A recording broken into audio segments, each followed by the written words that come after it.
Hi everyone, this is my cat, Bear Claw, my wife Kira, and I don't know if you can actually tell what that is. That's Jackson the dog. They're my witnesses. So, today we're going to talk about surfing. It's one of the world's oldest sports. It's predating even written history, and it's the most mysterious, dangerous, and dare I say, coolest sports out there. So, I'm Zachary Hughes, and I want to teach everyone today about surfing. Surfing has a long history. We're only going to be touching over the basics.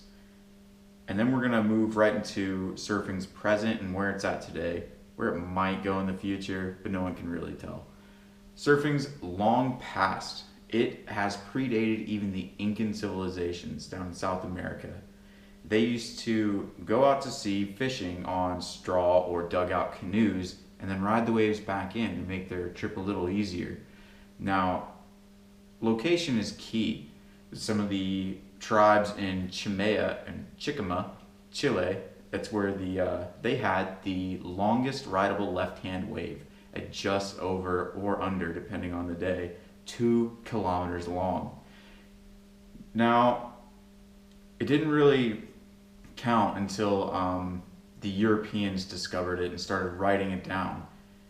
They discovered it when they sent the HMS Dauntless, or not Dauntless, the HMS Endeavour to discover the Great Southern Isle, which is just Australia. One of the crew members saw people riding waves into shore on giant flat canoes, is what he described it as. But we all know it was surfboards, and they were made out of balsa wood. Now these tribes used to do everything with surfing. They lived their life by it. A tribe leader had to be the best surfer slash board maker, and this was just an important part of their culture. Same goes for the Hawaiian culture, which we believe Tahiti and Hawaii were the first people to actually do it standing up. The Hawaiians called it wave sliding, and it was much more than just a hobby to them as well.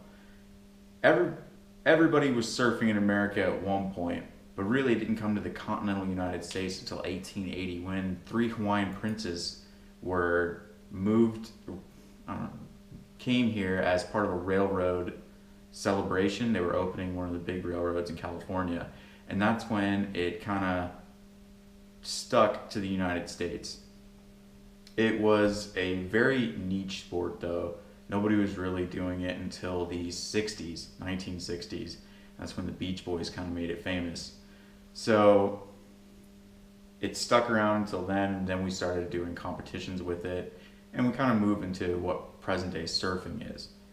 Now that we know some of the past, let's talk about what it's up to today.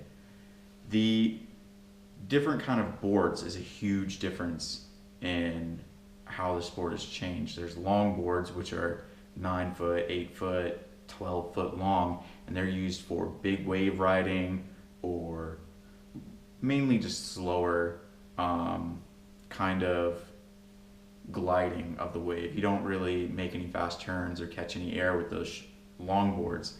That's where the shortboard comes into play.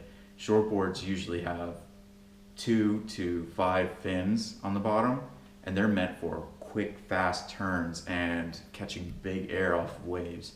They're also harder to ride. So another difference is the fact that we use wax on the top of the boards, and that helps us stick. That's what makes it different from snowboarding or other sports where you put wax on, is you put the wax on top and it's to help create friction. Now, everyone's seen a skateboard. That was heavily influenced by surfing. Also, kiteboarding and windsurfing, even stand-up paddleboarding for those weird yoga people. There's also jet boards out now. It's like a jet ski surfboard hybrid, and it propels you along the top of the water fairly easily. I also want to dispel a few myths about surfing.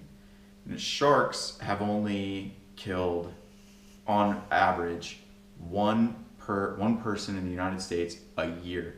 You have a 1 to 3.7 million odds of being attacked by a shark.